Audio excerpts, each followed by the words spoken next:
Hello, this is I'm Chris Browder, and this is lesson 7, or video 7.1, and a series of videos on second language acquisition theory and research. In lesson 7, we're talking about theories of input, output, and interaction, and of course, the social aspects of SLA. In this video, we're going to be focusing pretty much on Krashen, which are the input-based theories. Okay. Um, this presentation is generally based on Chapter 7 from Rod Ellis's text, Understanding Second Language Acquisition, Chapter 5 from Seville Troik's text, Introducing Second Language Acquisition, and Chapter 2 of Lightbone and Spada's text, How Languages Are Learned.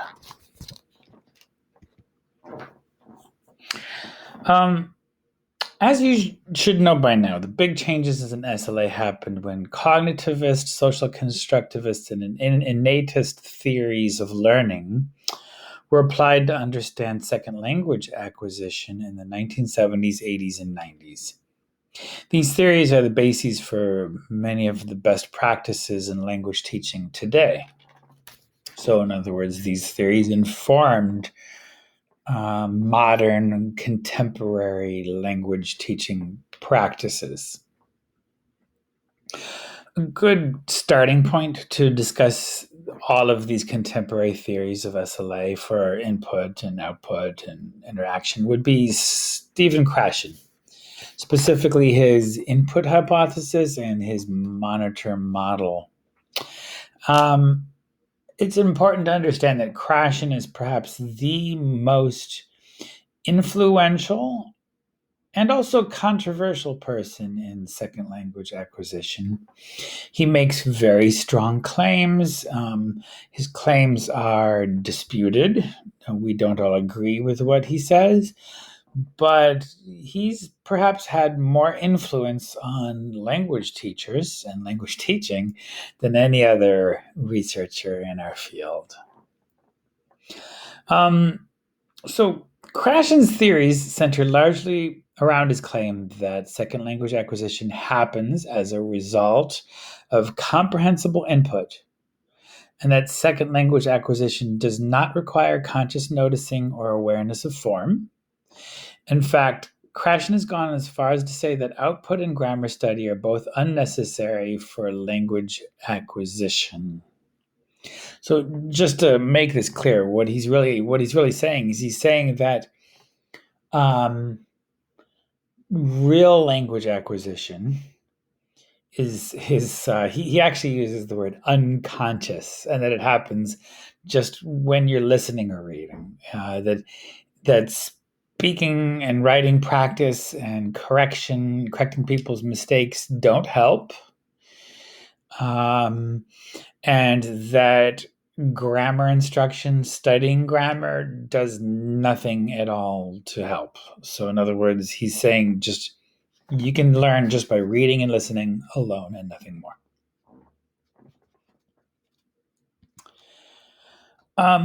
Krashen's theories seem pretty extreme, and yes, they are. But he does support his claims with research. I'm going to give you an example of one of his studies from 2004. In the study was students learning French as a foreign language. They were randomly divided into two different groups. One group continued to learn with the methods the teachers were already using, and these are the methods that are very common in many U.S. high schools. What you would call the grammar translation method, where the teacher talks to the kids in their first language and explains the second language to them. So she translates the vocabulary to them, and she explains the grammar for them. So that's group A. Then we can call them the control group. Group B, the experimental group, or the Krashen group, was doing nothing but reading and discussion. There was no active, explicit teaching of vocabulary or grammar or any of those things. It's important to note that what they were reading was chosen very carefully to be something the kids would get very excited about and they would be very engaged in. And although Krashen says you don't need to speak, they were giving the kids time to speak about what they were reading. They would read something and then they would attempt to discuss it in French. And these were intermediate level French students, by the way. So, as you can guess, Krashen is very proud of this work because Group B made greater gains on French proficiency tests. So even though they weren't learning more grammar, they actually did improve their grammar, but specifically, I think what they were improving was their ability to communicate, communicative competence. Let's talk about Krashen's big theory, the monitor model. Krashen's monitor model is a remarkable theory in that it gives a relatively simple yet very comprehensive overview of the process of SLA that many teachers can understand after even just one very short professional development session. That's probably one of the reasons why it's so popular. And this model supports a lot of the best practices in modern language teaching today, like methods like SIOP, for example, is very much based on what Krashen is saying that teachers should do based on his research. Krashen's monitor model is a model that consists of 5 hypotheses. Each one of these hypotheses represents one part of the process of second language acquisition. And I think this model is kind of cool because each one of these hypotheses really covers one aspect of learning, like motivation and processing. It's a very comprehensive model. Okay. So the first part of this model is the acquisition learning hypothesis. This is Krashen's claim that learners will really only develop actual proficiency or communicative competence in a second language if they acquire the language. So language learning isn't learning, it's acquisition, and acquisition is different from learning. Acquisition of a language for Krashen, is very different than learning about a language. Acquisition comes from, learning, according to Krashen, is what you get from conscious study of language rules and attention to language form, and of course, translation. But acquisition, according to Krashen, happens through incidental learning during exposure to comprehensible input. In other words, people become fluent in a second language through immersion in a language, not study of a language. Learning about a language, according to Krashen, does not help. The second part of this model is the monitor hypothesis. This is how he explains how we use our explicit knowledge of the language, like what we know about grammar. Okay. So he claims that explicit knowledge of grammar cannot really be useful to learners when they're trying to communicate, but it can be used for self-correction. So you can kind of basically monitor yourself when you're speaking and writing, and you can try to apply your knowledge in order to correct yourself. And he refers to this use of explicit knowledge as monitoring. The problem is that monitoring forces the learner to slow down and focus on form instead of meaning. So it's more likely to happen when a student is writing, not during spontaneous speaking. And according to Krashen, if you're focusing on form, you're not focusing on meaning, so you're going to have other breakdowns. So it might be helping in some ways, but it can also be hurting. The third part of his model is the natural order hypothesis. Now, you might remember in previous lessons we talked about delay in birth research, about the natural order, showing that people learning a second language learn certain forms before they learn other forms. Like first they learn this, and then they learn this, and then they learn this, right? Predictable stages or a predictable sequence. Their research and Krashen's research shows that when you it doesn't matter how you teach the grammar or whether you teach the grammar at all, students are still going to follow this natural order of acquisition when learning these English morphemes. And he says that's his evidence that teaching grammar doesn't help. Teaching grammar does not change the natural order, according to Krashen and his research. The fourth part of this model is the input hypothesis. This is Krashen's claim that all language acquisition happens naturally through exposure to input that is above the student's level but is still comprehensible to that learner somehow. Krashen uses the term I+1 to describe the right level of input for natural acquisition to happen.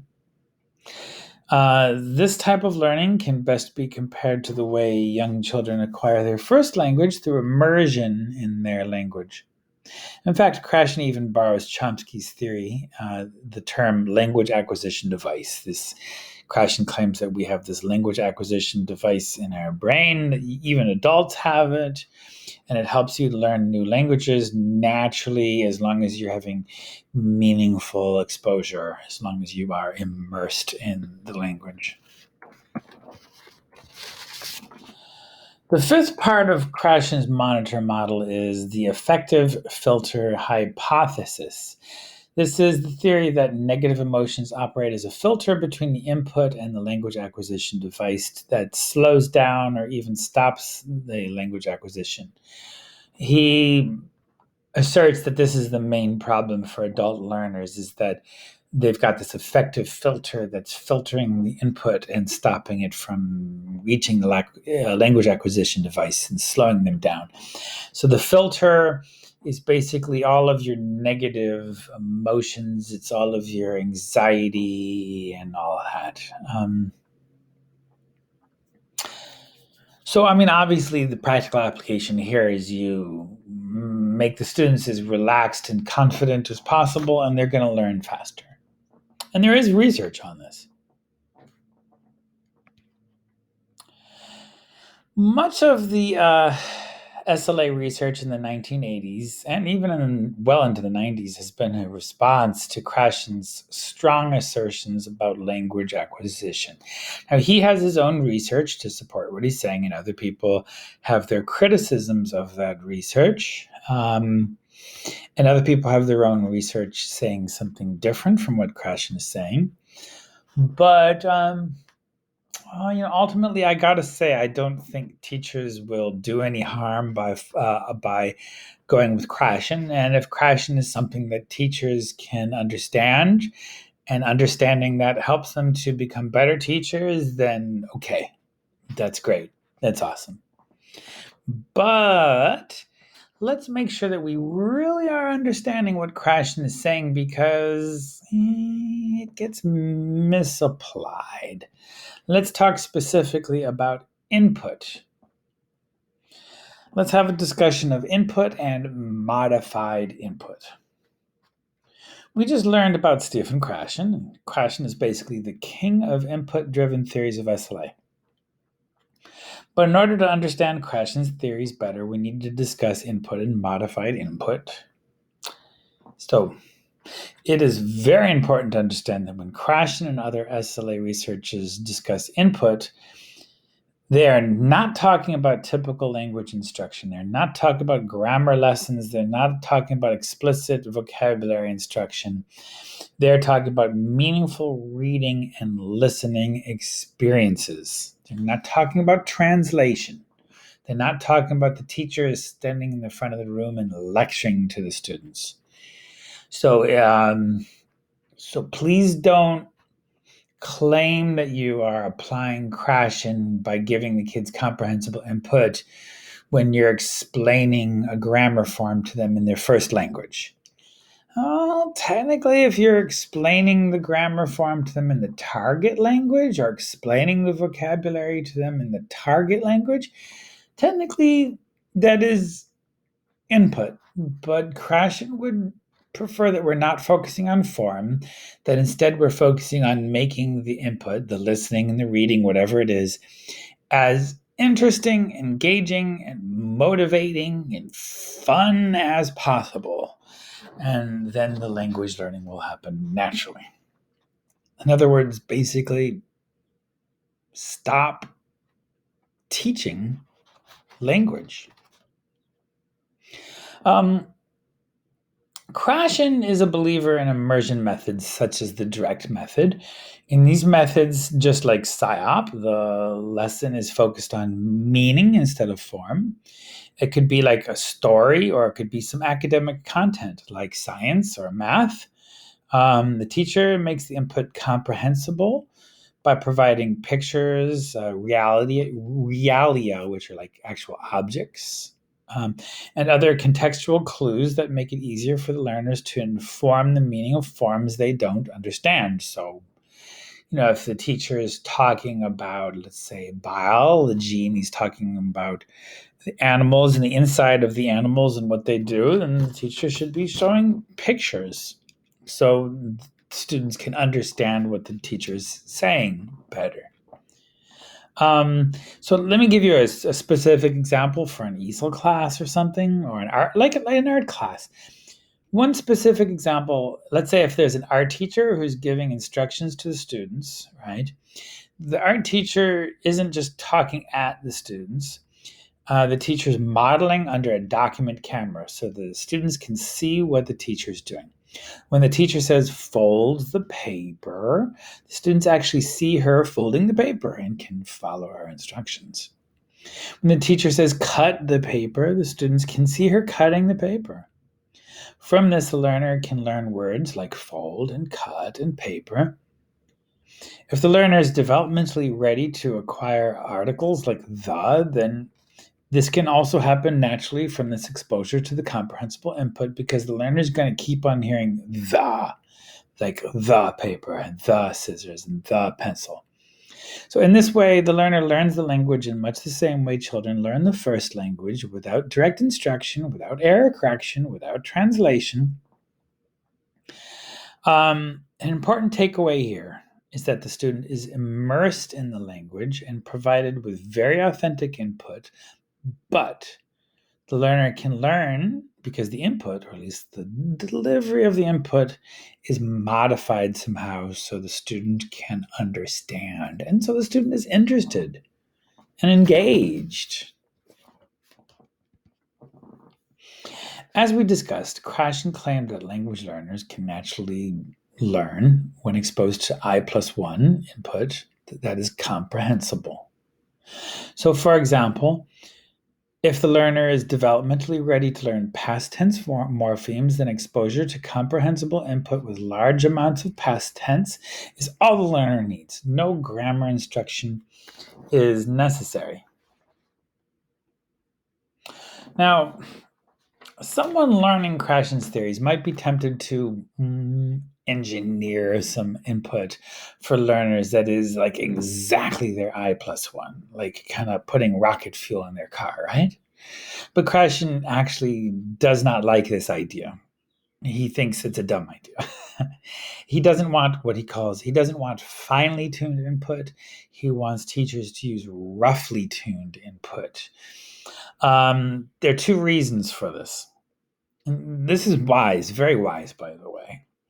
Reason number one: you can never really know where the learner is developmentally because you never actually see the learner's performance.